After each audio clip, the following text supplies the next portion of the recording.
Wow. Wow.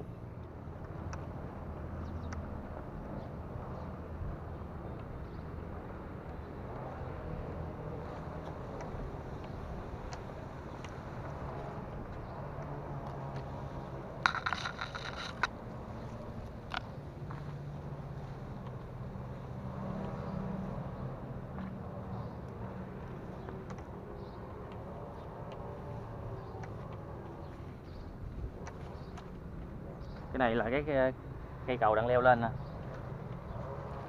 chung cũng hơi khó leo.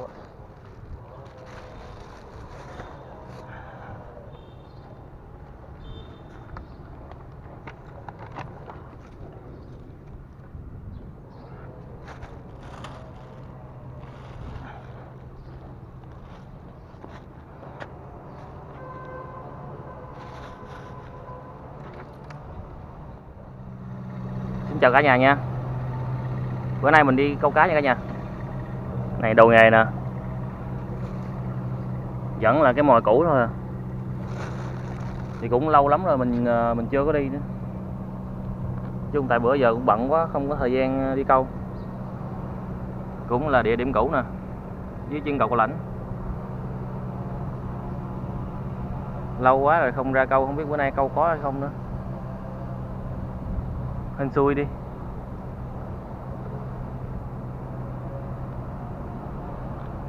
Rồi giờ mình bài cần ra cả nha.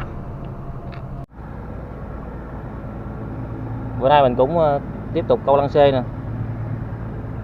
Tại ở đây chủ yếu là cái mè dinh không à, với cái rảnh đâu không à. Lâu lâu thì cũng có 1-2 con cá lăng. Bởi vì chủ yếu là câu lăng xê thôi. Cái này là cái lăng xê mình tự làm.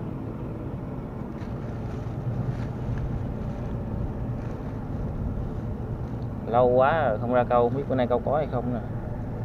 Kệ, hy vọng đi.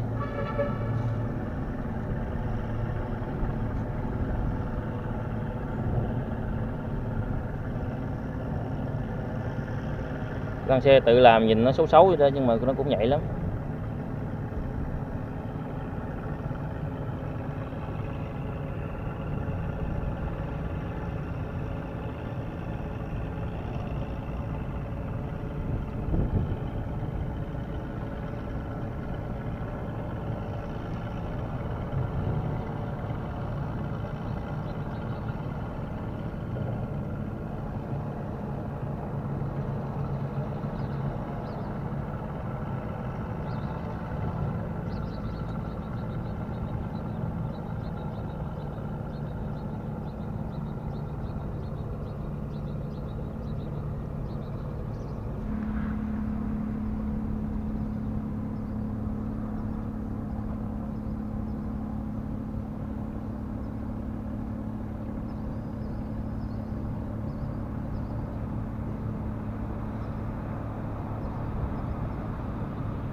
Chính là gì cả nhà ơi.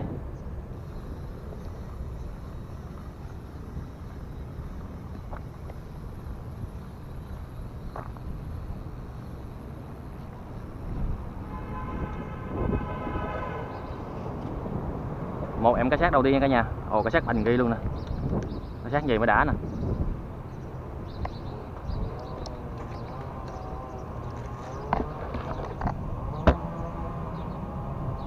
Một em đầu tiên nha cả nhà. Cá xác nó bự nè. Cái tay mình hơi to nha. Cá xác gì là bự lắm rồi. Quá đã cả nhà ơi.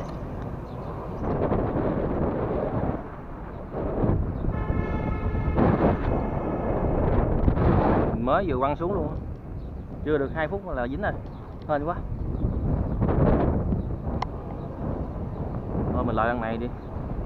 Đây chỗ này là nước nó đang chảy ngược lên á. Vì mình quăng lại nó trôi tới đó là vừa.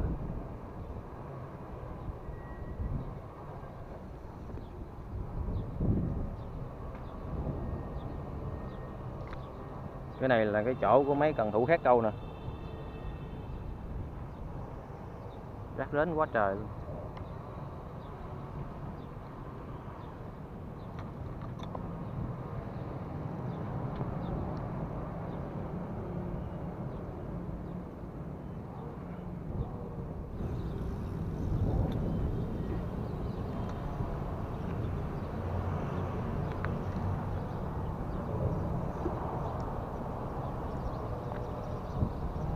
Đi câu buổi sáng được cái là không có rác, ít rác cũng đỡ. Gặp mà đi câu buổi chiều rác không à, chán lắm. Đi câu mấy lần buổi chiều mà vừa bước ra là thấy rác trôi lình bình luôn.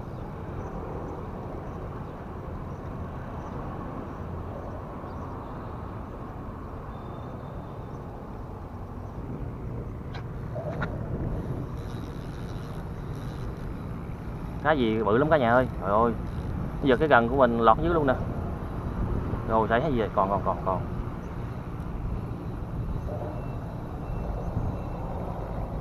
Rồi. Wow.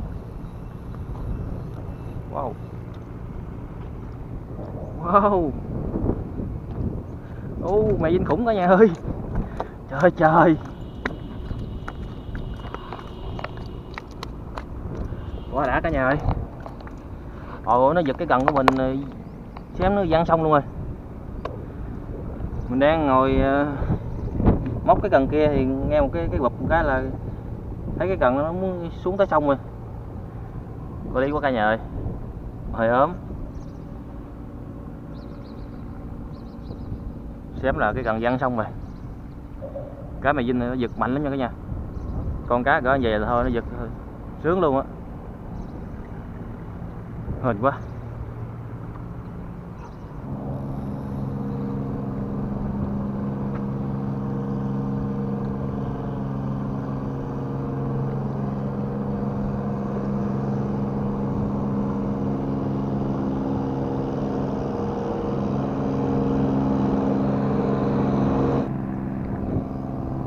Nãy giờ tính ra cần này mà dính mà chưa ra được nữa nè. Chạy tới chạy lui hoài. Để mình ra cần này cho xong luôn á.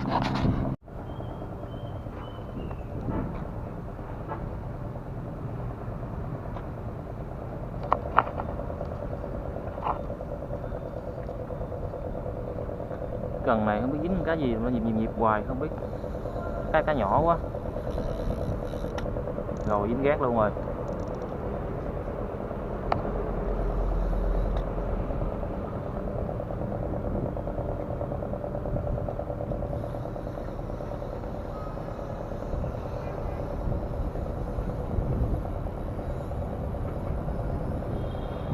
Rồi cái này nó ăn hồi nãy giờ nó lôi vô trong cái kẹt này cả nhà.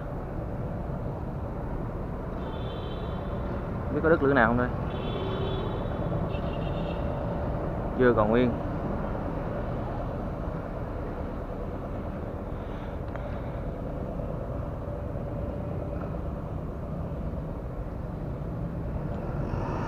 Tưởng đâu là đứt hết chùm lăng xê chứ. Hên quá. Nãy giờ cũng một buổi rồi mới ăn.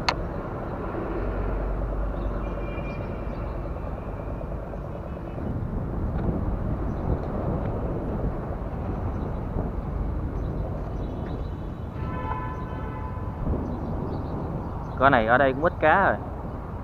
Ta câu nhiều quá đó, giết nó bể. Con cá mè Vinh như mình câu hồi nãy đó. Vậy là được gọi là hàng khủng rồi đó. Tại ở đây giờ cá nhỏ không à. Hết cá bự rồi. Nhầm người ra câu cả ngày trời luôn mà dính được có mấy con. Một cái nhỏ nhỏ không. Câu được cá vậy là bự rồi đó. Ở đây giờ câu chán lắm. Tại nó gần nhà thì ra câu cho nó vui vậy thôi chứ. Khi nào thời gian rảnh thì mình mới đi xa được. Người câu nhiều hơn cá mà.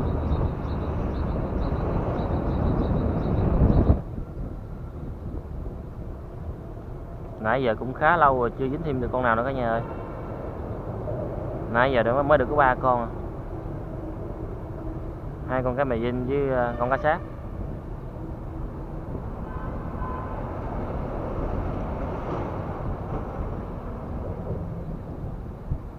Nãy giờ sao im lặng quá.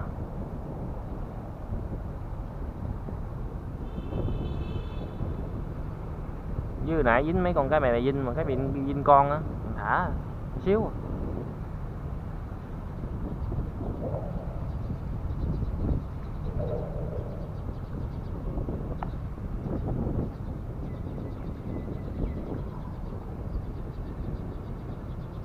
Ở đây gió mát ghê.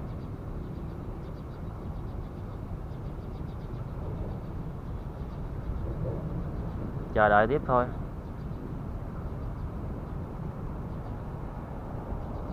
Chung ở đây giờ là cái tình hình này là tình hình chung luôn, ai ra câu cũng vậy chứ.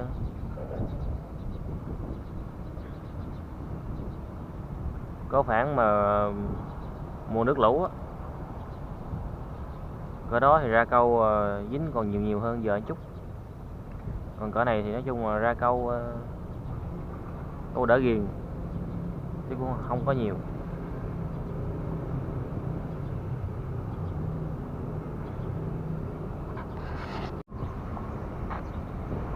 Cái cần trắng này hình như dính cả nhà ơi. Đây nè, như cũng bự á.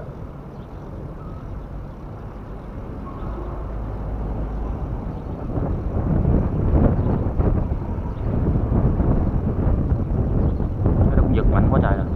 Trời, nó bự cả nhà ơi.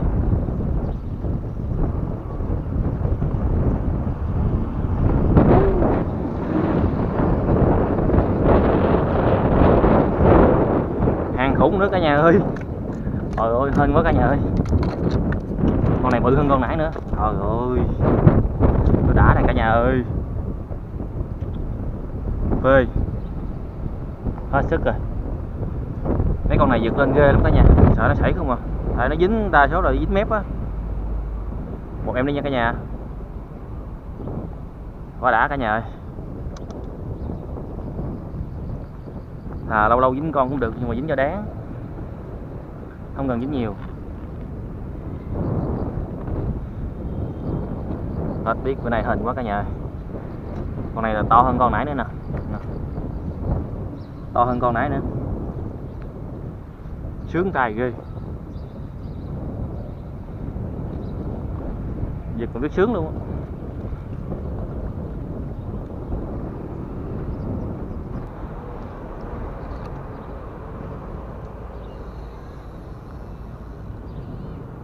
Con này cả nhà, cái này nó dính hồi nãy giờ luôn nè, mà nó nhỏ quá, nó giật mình không hay luôn nè.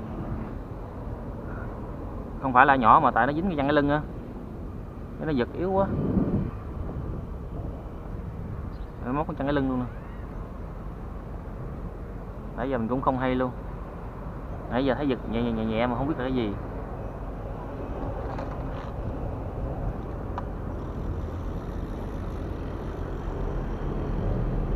Một em cá sát nữa cả nhà ơi. Trời ơi, mấy con này nó ăn mà mình không hay chứ, không hay biết gì luôn á. Nó ăn nãy giờ luôn nè, móc sưng mắt trơn.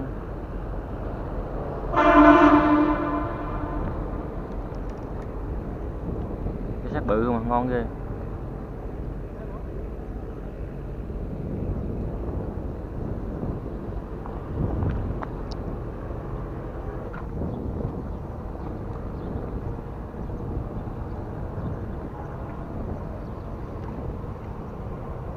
Ở đây đâu có tôm đâu câu, mấy anh kia ra câu hoài đâu có nào đâu.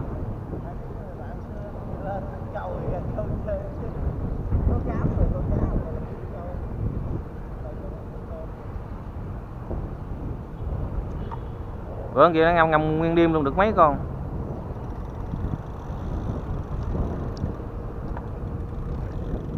Đây câu nhiều quá dứt bể rồi. Giờ toàn là ba cái mà dinh đồ mà bả không. Người câu nhiều hơn cá mà. Ở đó thì cũng hên xui nữa, tùy bữa đó, không phải là bữa nào không có, nhầm bữa ra câu không có con luôn á. Thôi dưới đi là phải giống như là canh nước chứ, không canh là thua.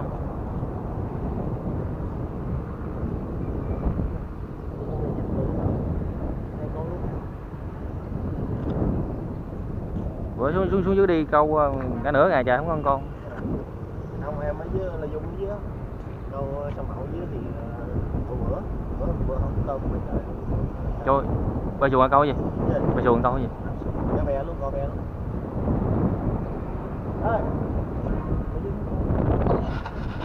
Mấy lần trước ra câu quá nửa ngày về luôn. Được mấy con cá vinh rồi, hai ngón không.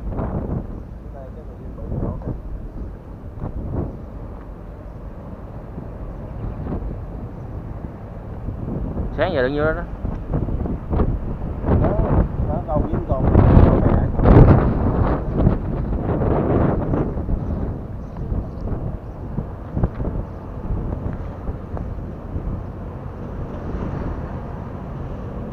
Chung này câu tôm được hết á. Nhẹ không? Cũng vừa. Có bữa với kia câu gần câu tay, câu gần mà trùng bình thường nữa dính tôm. Đúng rồi, nó hít lại nó ăn nè. Nó hít lại nó ăn cái đường một đảo nữa.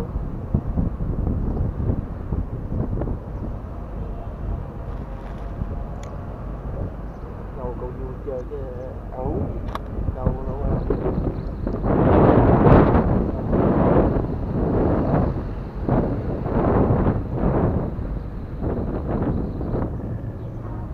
Sạc dự phòng hết pin này cả nhà ơi.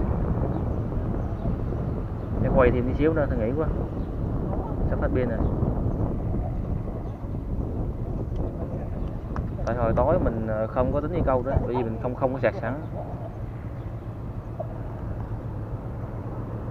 Giờ ngồi quay thêm chút xíu nữa rồi mình tắt nha.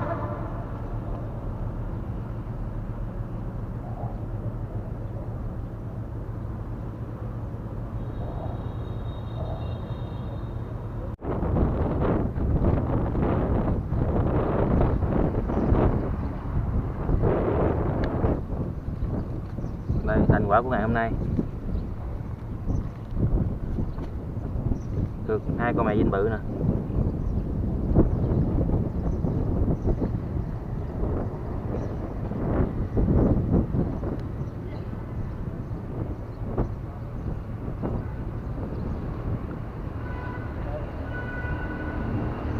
Rồi mình quay tới đây thôi nha cả nhà.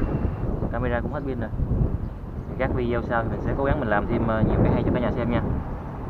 Nếu cả nhà thấy hay thì nhớ đăng ký kênh ủng hộ mình nha. Chào cả nhà nha.